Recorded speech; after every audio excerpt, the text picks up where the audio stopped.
TVS এর 350 CC সেগমেন্টের একটা বাইক আছে যেটা কিন্তু খুবই জনপ্রিয়, যার নাম হচ্ছে টিভিএস অ্যাপাচি RR310। এই বাইকটাকে কিন্তু টিভিএস আবার নতুন করে লঞ্চ করেছে, যার কারণে আসলে এটাতে যে সকল ফিচারগুলো অ্যাড করা হয়েছে এটা আসলে সাধারণত 350 সিসি সেগমেন্টের বাইকে অত একটা দেখা যায় না। এর কারণ হলো, একে তো এটার প্রাইস অনেকটাই কম অন্যান্য ব্র্যান্ডের বাইকের তুলনায়, আর তাছাড়াও এটাতে যে সকল ফিচার পাবেন এগুলো আসলে আপনারা অন্যান্য ব্র্যান্ডের বাইকে অত একটা দেখবেন না, এই সেগমেন্টের বাইকে আর কি। আর তাছাড়াও যদি বলতে চাই, এটাতে আসলে আপনারা বেশ কয়েকটা রাইডিং মুড পাবেন, এমনকি সেই রাইডিং মুড অনুযায়ী এটাতে পাওয়ার অ্যান্ড কি টর্কও উৎপন্ন করবে।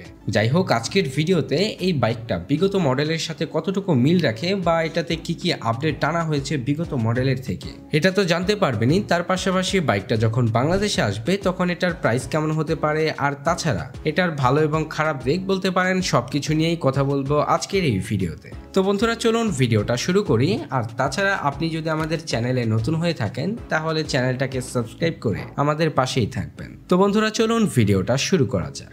শুরুতেই কথা বলতে হয় বাইকটার লুকস অ্যান্ড ডিজাইন এবং এর বিল্ড কোয়ালিটি নিয়ে। আসলে বাইকটাকে দেখতে বিগত মডেলের মতো হলেও কিন্তু এর গ্রাফিক্সে ব্যাপক পরিবর্তন পাবেন। আর তাছাড়াও এই বাইকটার লুকস অ্যান্ড ডিজাইনকে কিন্তু আরও আকর্ষণীয় করে তোলে বাইকটার ইঞ্জিন ক্লিয়ার কভার, যেটা আসলে সচরাচর এই প্রাইস পয়েন্টের বাইকে তো আপনারা দেখবেনই না। এটা আসলে দামি দামি বাইকের ক্ষেত্রে দেখা যায়, যেমন ধরেন যে অনেক নামি দামি ব্র্যান্ড আছে না, যেমন ডুকাটি, তারা কিন্তু আসলে এই রকমের ইঞ্জিন ক্লিয়ার কভার দিয়ে থাকে। কিন্তু এই বাইকটার প্রাইস কম হওয়া সত্ত্বেও এটাতে আপনারা এই ফিচারটা পাচ্ছেন, যেটা আসলে খুবই ভালো ব্যাপার এই বাইকটার ক্ষেত্রে। আর তাছাড়া আমি যদি এর বিল্ড কোয়ালিটি নিয়ে বলতে যাই, এটার বিল্ড কোয়ালিটিও আপনারা ভালোই পাবেন। এরপরে যদি বাইকটার পরবর্তী সেকশন নিয়ে কথা বলি, পরবর্তী সেকশনে কিন্তু বিগত মডেলের মতোই পাবেন। এখানে ওই যে এলইডি প্রজেকশন হেডল্যাম্প সেটআপ পাবেন। এখানে দুইটা এলইডি প্রজেকশন হেডল্যাম্প সেটআপ দেওয়ার কারণে আর কি এর নাইট ভিজিবিলিটি যথেষ্ট ভালো পাওয়া যাবে। আর তাছাড়া বাকি সবকিছুই মোটামুটি আগের মতোই। এছাড়া যদি বাইকটার পরবর্তী সেকশন নিয়ে কথা বলতে যাই, ওই আর কি বাইকটার ফ্রন্টের সাসপেনশন হিসেবে আপনারা আপসাইড ডাউন সাসপেনশনই পাবেন। সাথে পাবেন 17 ইঞ্চি অ্যালুমিনিয়ামের সাথে 110 সেকশনের টিউবলেস টায়ার এবং ব্রেকিং সিস্টেম হিসেবে 300 মিলিমিটারের প্যাডেল ডিস্ক ব্রেক পাবেন। আর তাছাড়াও এটার ব্রেকিং সিস্টেমকে স্ট্রং করার জন্য বাইকটাতে ডুয়াল চ্যানেল ABS পাবেন। আর তাছাড়া রেয়ার সেকশনও তেমন কোনো পরিবর্তন পাবেন না, ওই আগের মতোই মনোশক সাসপেনশন। আর তাছাড়া 17 ইঞ্চি অ্যালুমিনিয়ামের সাথে পাবেন 150 সেকশনের টিউবলেস টায়ার এবং ব্রেকিং সিস্টেমে পাবেন 240 মিলিমিটারের ডিস্ক ব্রেক। ওই আর কি সবকিছু মিলিয়ে বাইকটার ব্রেকিং সিস্টেম আপনারা যথেষ্ট ভালোই পাবেন। এরপরে যদি বাইকটার পরবর্তী সেকশন নিয়ে কথা বলি, এখানেও আসলে তেমন কোনো পরিবর্তন পাবেন না, আগের মতোই 3 পার্ট হ্যান্ডেলবারের সাথে ফুললি ডিজিটাল স্পিডোমিটার পাবেন।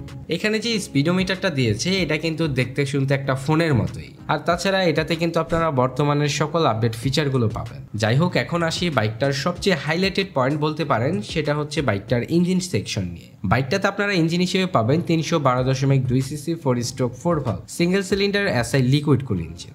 আগেই বলেছি যে বাইকটাতে আপনারা 4টা রাইডিং মোড পাবেন, আর এই রাইডিং মোড অনুযায়ী বাইকটাতে আর কি পাওয়ার অ্যান্ড টর্ক পাবেন। যে 4টা রাইডিং মোড পাবেন সেগুলো হচ্ছে sports mode, track mode, urban mode এবং রেইন মোড। এই বাইকটা স্পোর্টস অ্যান্ড ট্র্যাক মোডে ম্যাক্সিমাম পাওয়ার প্রডিউস করতে পারে 38 PS at 9800 RPM। তাছাড়া আরবান এবং রেইন মোডে ম্যাক্সিমাম পাওয়ার প্রডিউস করে থাকে 30 PS at 7600 RPM। আর তাছাড়া এই বাইকটা স্পোর্টস অ্যান্ড ট্র্যাক মোডে ম্যাক্সিমাম টর্ক উৎপন্ন করতে পারে 29 নিউট্রাল মিটার at 7900 RPM। এছাড়া আরবান এবং রেইন মোডে ম্যাক্সিমাম টর্ক উৎপন্ন করতে পারে 26.5 নিউট্রাল মিটার at 6700 RPM, যার ফলে বাইকটা থেকে আপনারা টপ স্পিড পাবেন প্রায় 164 কিলোমিটারের মতো। বাইকটা থেকে আসলে আপনারা মাইলেজ একটু কমই পাবেন, কারণ যেহেতু বাইকটা বেশ পাওয়ারফুল, তো এটা থেকে আপনারা ম্যাক্সিমাম মাইলেজ পাবেন প্রায় হচ্ছে 33 কিলোমিটারের আশেপাশে। আর তাছাড়া এই বাইকটার স্পিডকে মেনটেন করার জন্য বাইকটাতে আপনারা 6 স্পিড গিয়ার বক্স পাবেন। এখানে ইঞ্জিনের ক্ষেত্রে বাইকটার যে আকর্ষণীয় দিকটা হচ্ছে সেটা হচ্ছে বাইকটার ইঞ্জিন ক্লিয়ার কভার। এটা কিন্তু আসলে দেখতে খুবই আকর্ষণীয় লাগে, যার কারণে বাইকটাকে দেখতে কিন্তু খুবই প্রিমিয়াম মনে হয়। আর তাছাড়া কিন্তু এই জিনিসটা কিন্তু আপনারা সচরাচর এই প্রাইস পয়েন্টের বাইকে দেখবেন না। এরপরে যদি বাইকটার কিছু ফিচার নিয়ে বলতে যাই, মোটামুটি বাইকটাতে আপনারা সবকিছুই পাবেন, যেমন traction control system, side stand cut off sensor এবং কুইক শিফটার। এখানে একটা জিনিস যেটা কমতি পাবেন সেটা হচ্ছে বাইকটার ফুয়েল ট্যাঙ্ক ক্যাপাসিটি। এখানে হচ্ছে 11 লিটার ফুয়েল ট্যাঙ্ক ক্যাপাসিটি পাবেন, যেটা আসলে একটা হায়ার সিসি বাইকের ক্ষেত্রে অত একটা মানা যায় না, কারণ যেহেতু হায়ার সিসি বাইকগুলো ফুয়েল কনজাম্পশন একটু বেশি করে, তো এটাতে ফুয়েল ট্যাঙ্ক ক্যাপাসিটি একটু বেশি হলেই ভালো হতো। তো মোটামুটি এই সকল কিছুই আপডেট করা হয়েছে বিগত মডেলের সাথে। যাই হোক, এখন কথা বলি বাইকটা যখন বাংলাদেশে আসবে তখন এটার প্রাইস কেমন হতে পারে। এই বাইকটা যখন বাংলাদেশের মার্কেটে আসবে তখন এটার প্রাইস কিন্তু প্রায় 5 লক্ষ টাকার আশেপাশে হবে।